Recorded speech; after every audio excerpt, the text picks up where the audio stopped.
大家好，我是邱平，我现在来到了山东，今天来看一座藩王墓，也是我们说的王爷陵。它有几个特点呢？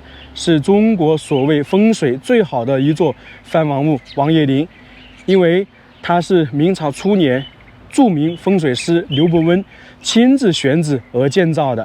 它也是明代的第一座藩王墓，为明朝后面的王爷陵藩王墓奠定了一个基础。不管是从怎么建造、规模、形制，都打好了基础。它的地宫是在一座山上面，可以称之为是因山为陵。主要是它的地宫太深了，达到20多米，比明朝的那个地宫的深度还更深。从这些特点呢，可以看出这一座主人非同一般，身份呢是非常高贵的。今天我们就来了解一下，到底是谁能够让刘伯温亲自选址建造一座陵墓。它的地宫也是开放的，等一下我们能够看到。这一座古墓叫做明鲁王墓，也叫做鲁荒王陵，是在山东济宁的州城。它的地宫是在我们前方看的九龙山南麓，始建于公元1390年，洪武23年，到现在已经有差不多600多年的历史了。墓主人是朱元璋的第10个儿子明鲁王朱谭。这一座陵墓呢，也是明朝第一座藩王陵。继续往前走，在这里看到石牌坊，还有一些碑，这些都是现代重新复建的。那么这一块碑呢，是叫做下马碑，官员人等自持下马，武官下马，文官下轿。这个不管是在藩王墓还是在帝陵都有了。前方这个就是石牌坊了，这个是非常常见。现在我们看到这个石牌坊是非常高大，不知道当时是不是有这么高大呀？因为我们在其他的帝陵也好，或者是藩王墓也好，石牌坊能够看得到，但是像这么大的石牌坊还是比较少见的。这里写的是明鲁王陵，因为它的主人就是鲁王嘛。上面雕刻的是蟠龙，还有2龙戏珠，这个跟我们看到鹿王的很相像。因为明朝陵墓建造都是一脉相承的嘛，那么我猜想当时鲁王去世之后，他的石牌坊也是这样的。因为我们看到陆简王跟这个差不多，只是说规模没有这么大，它肯定是一脉相承的。我们最开始也说了，它这个是奠定了明朝后面藩王墓的一些规制形态等等。石牌坊呢也叫牌楼，是我们国家一种传统的建筑类型，甚至被海外人士看作是中国文化的象征之一。石坊不是皇家专属，对建造石坊所用的石材也没有硬性要求，但是现在看起来就是我们看到的石牌坊基本上都是白色，一般就是说是汉白玉建造的。那这个石牌坊呢，也是属于4柱3门，没有楼啊。我们看皇帝的话，上面一般都有楼的，它属于藩王，可能就没有，更低一点了级别。我们可以看到这个龙雕刻的是非常精美，这是我们现代应该说可能是用机器雕刻的。那么在封建社会，它雕刻的龙只比这个更美，不可能比这个更差。看一下，这里是鸡爪金龙，1、2、3、4爪，4爪为卯。刚刚我们看到那个石牌坊是雕刻的4爪金龙，那么在这里有没有5爪的？还真的有啊！在上个世纪发掘地宫的时候，发现当时这个鲁王他就是身穿5爪衣服下葬的。我们一般说5爪金龙、5爪龙袍，那么在当时正常这个肯定属于违规的。我估计应该是朱元璋特批的。第一点呢，就是它是明朝的第一座王陵，应该说是朱元璋第一个去世的儿子。本身他这个儿子朱元璋就非常喜欢，去世2个月就分封为鲁王，这个是非常少见的。因为一般情况下都会是等小孩子大了一点分封那个藩王嘛。还有呢，当时分封这些王爷取名字并不是简简单单的。你看鲁王齐鲁大帝，我们在这里来说一下明朝包括历朝历代分封王爷的一些规定吧，或者是潜规则。就按明朝的来说，你看他那个晋王、秦王、燕王、鲁王、周王、楚王，大家发现没有？这些王爷的那个番号基本上都是跟春秋战国那些齐楚燕赵韩魏秦这些相对应。没错啊，中国封建社会历朝历代分封的都是根据这些名字来的，就跟我们以前说的有谥号法，还有其他的各种制度，并不是说你想什么说什么，不是这样的，都是一套完整的流程的。鲁王朱坛是公元1370年出生，也就是洪武3年，去世是1389年。按照我们来说的是活了19岁、20岁。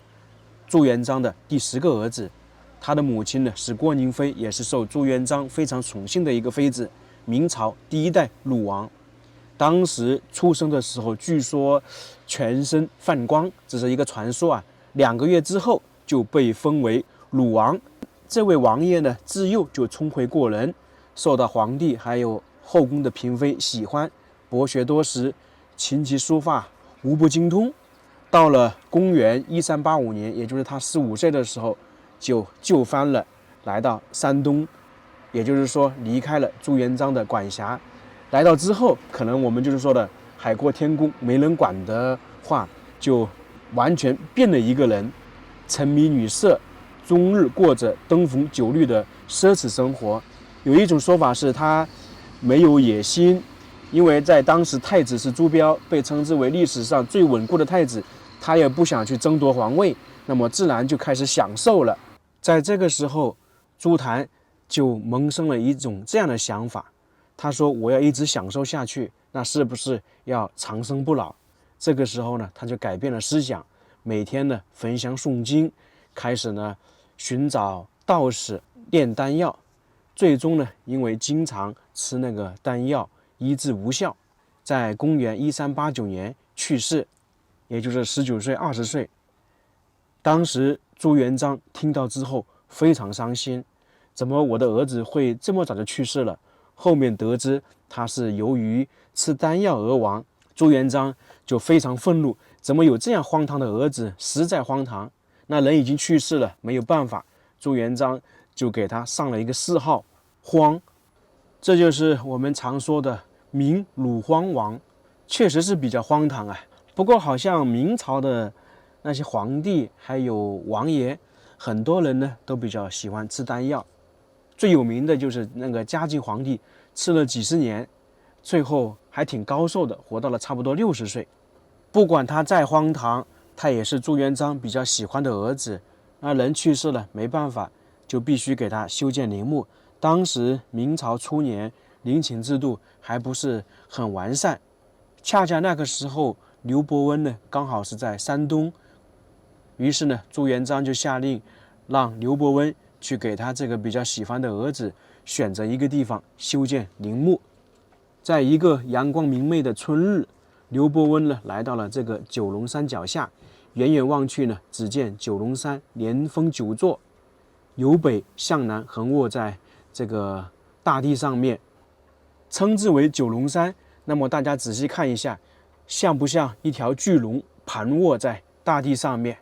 最远处那些小山可能就是龙的尾巴，我们眼前看到巨大的这一块就是龙头的位置。刘伯温来到那个九龙山的南麓位置，向南望去，只见山峦叠嶂，满目苍翠，一片沃野呢，一马平川。远处的朱雀山遥遥相对，东西两边呢是卧虎山、玉皇山纵横左右。刘伯温就认为这个地方是一片风水宝地。刘伯温当时说，这个地方刚好是在龙王的嘴里，相当于是龙王吐珠，属于上学。确定了地宫位置之后，刘伯温上报朱元璋，最终确定在这一块修建明朝的第1座王陵。这一座陵墓规模还是比较大的，总的占地面积是96万平方米，算是缩小版的明朝帝陵。因为地面上的建筑啊，跟我们去明清看的那些帝王陵很相似，只是说规模以及形制稍微低一点。在全国很多地方我们都能够看到明朝的藩王墓，这一座呢还是比较有代表性的，因为算是第1座嘛。后面大部分的明朝藩王墓可能都要向这一座王陵学习。朱元璋当时在全国分封了很多藩王啊，很多人都认为朱元璋分封这个藩王，只是单纯的让他儿子享受。其实呢，朱元璋分封藩王有几重含义。第一呢，就肯定是我们大部分人说的，为了他的子孙后代荣华富贵，就是说我朱元璋创立的江山，我的子孙后代呢也要享受这个红利，不能让他们再吃苦，因为朱元璋从小吃了太多的苦了。这是他分封藩王的第一重目的。第二重目的呢，应该说他分封藩王是为了他大明江山需要，是一个战略需要。我们在明朝能够看到北边有什么藩王呢？燕王、晋王、秦王，还有宁王，就是画面中我们红线大概画的那一块。这些呢是称之为9大塞王，算是朱元璋比较年长的儿子。他们在北边边境负责防御蒙古等外族势力的入侵，并承担着屯田生产和开疆拓土的任务，就是明朝对外的第一道防线。刚刚是大明王朝的最北边，然后往南一点有第二道藩王线，就是我们在画面中可以看到周王、沈王、唐王、鲁王，这些相当于是中原大地、华北大地，也可以说是沿着黄河，这样就组成了第二道防线。最南边还有一道防线是沿着长江摆放的，那么这里呢相对来说就实力比较弱小。整个3条防线其实就是为了巩固大明王朝首都南京而设置的。朱元璋认为当时他大明王朝的威胁主要是来自于北方的游牧民族，在南方的话是不存在这些威胁的，从而就设置了这3道防线。如果北方那些外部势力要来南京，必须要通过这3道防线一层一层的过来，基本上是不可能完成的，也不可能攻打进来。这样朱元璋就认为他的大明江山能够稳固，这也是他分封藩王的一个大的目的，可能这一个呢算是主要目的。朱元璋想法是好的，但是他不可能预料到后面的事情，特别是他去世之后，朱允炆削藩，相当于就把这个防线打破了。后面朱棣经过4年夺得帝位之后，他为了坐稳江山，同样会削藩。那么朱元璋设计的这3条防线就彻底废弃了。可能朱棣也好，朱允炆也好，没有明白朱元璋的这个战略目的，但是反过来讲，任何一个做皇帝啊，他都会担心这些实力强大的藩王会不会造反，特别是那北边的第一道防线，那几个藩王都是手握重兵的。刚刚我们说了一些题外话，继续来看一下这一座鲁王陵。又看到3拱石桥了，在帝陵里面看到3拱石桥比较常见，而在这种藩王墓看到就很少了。这个石桥也是重新修建的。我们来看一个东西，大家发现没有？这是不是有点像蟠桃？很多人又说是火焰柱。那其实呢，这个是叫做阴刻线，上面呢刻画了24条线，被称之为代表24个节气。这个在皇帝的陵墓以及宫殿，特别是去故宫都能够看得到。这个是复制的，原版我们以前也看过。如果大家去故宫的话，在那些栏杆或者桥上面可以仔细看一看。这个是大红门了，我们不细说了。我们主要是来看一下地宫啊，外面的建筑基本上都大同小异，因为看了挺多明清的，不管是帝陵也好，藩王墓也好，都是如此。现在我们就来到了神道，这些场景大家非常熟悉了吧？石王柱上面呢有那个云龙纹，我们就不看了，一直往前走吧。这些石像生也不用特别介绍，有狮子，有马，有老虎，有大象。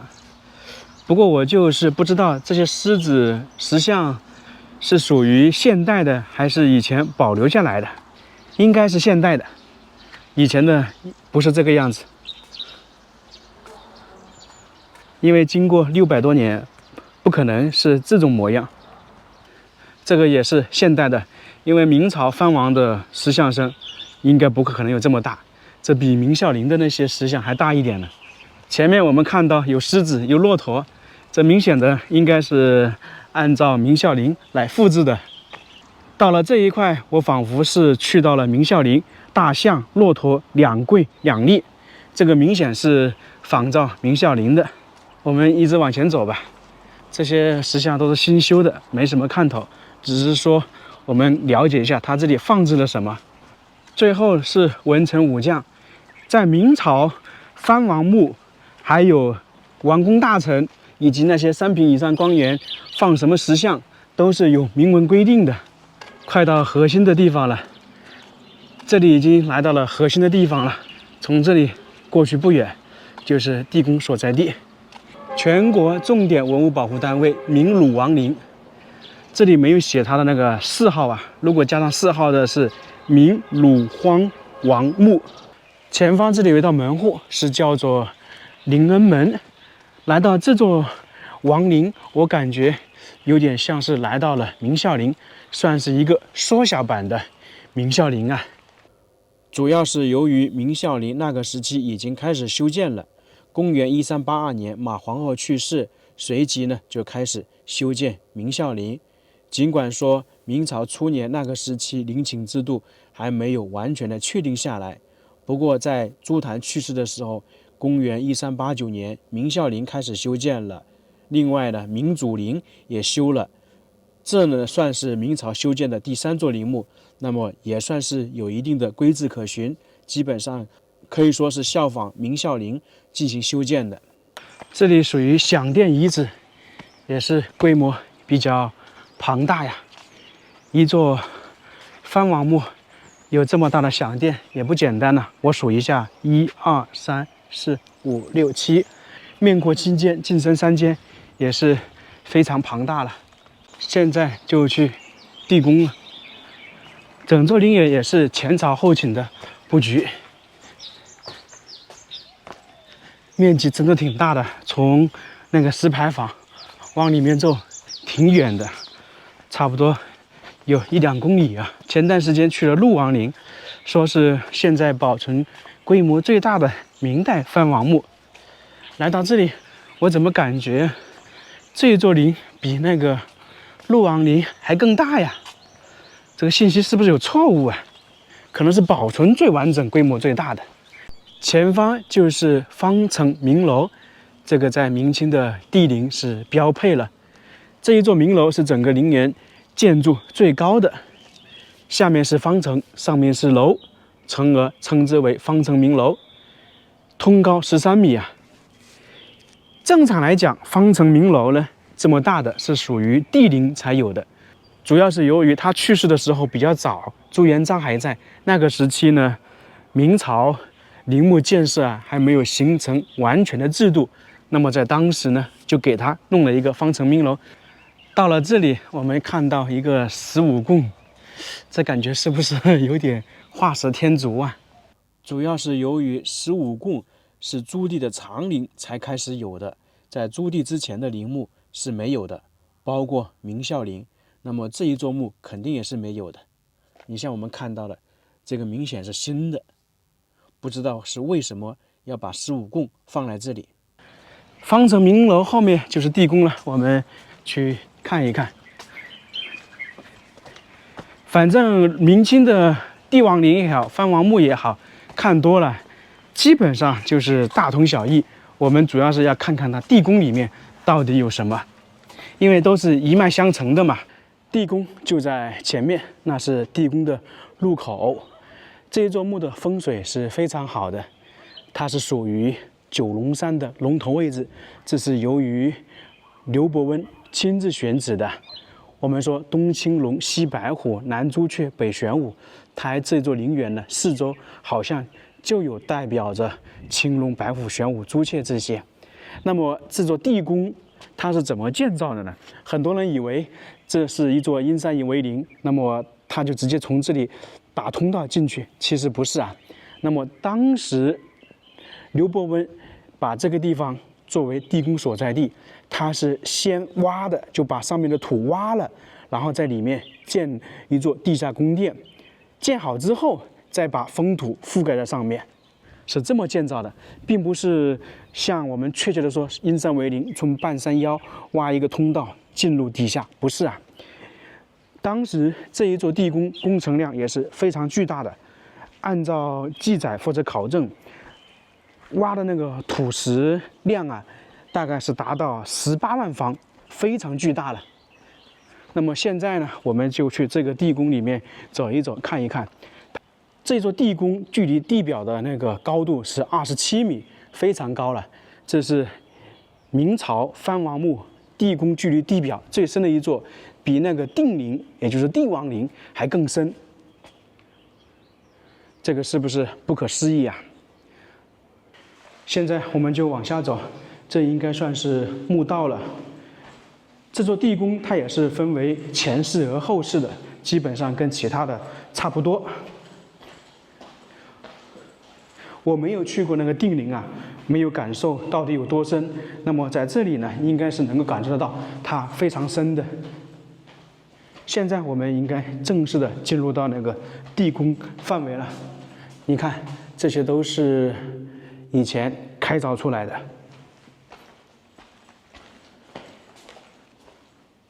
哇，确实是挺深的。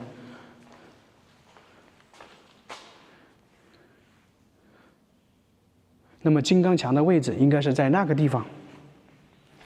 这里以前应该都是有封土的，只是说后面把它清理干净了。在这里我们就能够看到地下宫殿的一些形式了。你看，屋顶仿木结构的。那么下面就到了地宫的正式大门了。我们看看金刚墙的位置是在哪里。当时金刚墙应该就在这一块。这座墓当时也是被盗了。现在我们就来到了前室，这里是地宫的大门。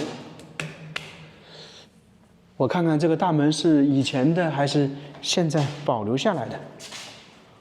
哦，应该是原版的，这明显的也是石头的。我们数一下，这个门钉横竖都是9，正常来讲只有帝王才能使用这种的。那么就跟刚才我们外面说的那个明楼是一样的，因为他是第一位去世的藩王。这就是前室的位置，在当时这里出土了很多文物啊。我们看看顶部，大家感觉是不是有泥涂在上面？是不是？我查资料好像看到，当时呢，这里面地宫是进水了，很多都浸泡了，从而说颜色都有点不一样。这里面当时出土的文物非常多啊，总共是1000多。那么你像这里还能看到一些陶俑，就是主人生前是什么地位，死后呢同样有，就是生前有很多人伺候他，那么在死后呢同样需要这些。这座地宫和之后的藩王墓的地宫还是有区别的，它这里只有前后2个墓室，是没有耳室的，比很多明朝其他藩王墓地宫小一点。明朝有一些藩王墓的地宫是非常大的，我记得之前在河南有一座藩王墓，也是朱元璋儿子的，地宫非常大，加起来差不多10来个房间。在这个前室看到一口大缸，大家猜一猜是干嘛的？不是防水的，当时缸内呢有万年灯，也可以说是长明灯，这些好像明定陵也有长明灯，就是说主人他是长眠在这个地宫里面，同样也需要照明，大概是这个意思。在前方我们看到是不是有宝匣，在当年这里放了鲁王之宝，从而确定了他这个身份。现在往后室看一下，同样也是1道石门，整个地宫呢是有2道石门。到了这里啊，我感觉是有点疑问。你看这个拱券很低，不知道是以前就有还是现在修的。因为我们可以看到前方那个棺椁尽管是仿造的，但是按照当时来讲，作为那个藩王，他的棺椁应该是有那么大，那么从这个拱券过去呢，应该是很难过得去的。再过来一点呢，就是棺椁了。当时鲁王去世就安葬在这里。在棺椁的两侧以前各有4张桌子，上面放了很多陪葬品，有装衣服的，装金银财宝的，装文房四宝的，字画的等等。整体看起来这一座地宫的面积是不大的，我估计当时可能就是安葬了朱檀一个人，他没有进行夫妻合葬，因为当时他去世的时候比较年轻，他的王妃相对来说寿命还长一点。当时还没有恢复殉葬制度，这座地宫呢只安葬了鲁王一个人。如果是朱元璋去世之后恢复殉葬制度的话，后面那些藩王地宫里面就会安葬许多人。我们之前看到有一座安葬了6个人，这一座地宫是在上个世纪发掘的，在当时发现了很多文物啊，特别是有几样可以称之为国宝。第一件呢就是九流冕，我们经常看影视剧中可以看到重大节日的时候，皇帝头上会戴一个帽子，然后有那些帘子，那些就是被称之为流冕，最高等级是12流冕。而这一座地宫里面呢，就发现了9流冕，是亲王见皇帝或者重大礼仪时所戴的，作为鲁王的礼帽。上面呢共有珍珠162颗，仅次于皇帝的12流12珠，共288颗。这是600多年前明代亲王冕冠唯一的一件仅存于世的古代冕服，这绝对称得上是国宝。来看看另外一件国宝，这是当时发掘地宫的时候看到鲁王身上穿的那个衣服，这就是龙，大家看见没有？5爪金龙啊，这个正常来讲是违规的，应该是当时朱元璋特批的。这件龙袍是叫做织金盘龙纹黄缎袍，在当时出土的时候发现跟新的一样的，颜色非常艳丽。大家会奇怪，在几百年前没有现代的染色技术，这些衣服是怎么制出的，并且上面颜色还是不同，明亮亮的金色可是价值千金呢，上面应该是贴金了。我查了一下资料，它这件衣服用的工艺啊是极其先进的，里面的很多线应该是当时用黄金制作的，变成金线。说的通俗一点，这件衣服在当时镶嵌了很多黄金在上面。在这里我们可以得出，在明朝初年是讲究厚葬，同时呢也可以反映出封建社会那些皇室生活的奢侈奢华，衣服都用黄金做。一开始我以为地宫的文物是1000多件，后面才看到出土的是2000多件。这个画面上面的物品都是从这座地宫里面出土的，各式各样的黄金、瓷器、玉等等，恰恰证明刚才我们说的他们的奢华奢侈。那地宫我们就看完了，从航拍的画面确实可以看到这一座陵墓的风水位置是相当的好。不过呢，我在这里发现一个疑问呢，我们一开始说这座陵墓呢是由刘伯温亲自选址而建造的，但是有一个问题，就是我查资料得知，刘伯温呢是在公元1375年去世，而鲁王去世的时间是公元1389年，也就是比刘伯温晚14年。那刘伯温是如何在去世14年之后来为这个鲁王选择陵墓地址呢？我就感觉非常奇怪，应该来讲是不可能的事情。正常来讲，刘伯温去世的时候，这个鲁王还没来这里就藩呢，所以我觉得非常奇怪。或者是说有这样一种可能，就是刘伯温生前走了全国很多地方，来到九龙山这里，发现这一块山坡是龙的嘴巴位置，就是我们说的所谓风水很好，于是呢他就觉得这个地方修建陵墓是非常不错的，从而上报朱元璋。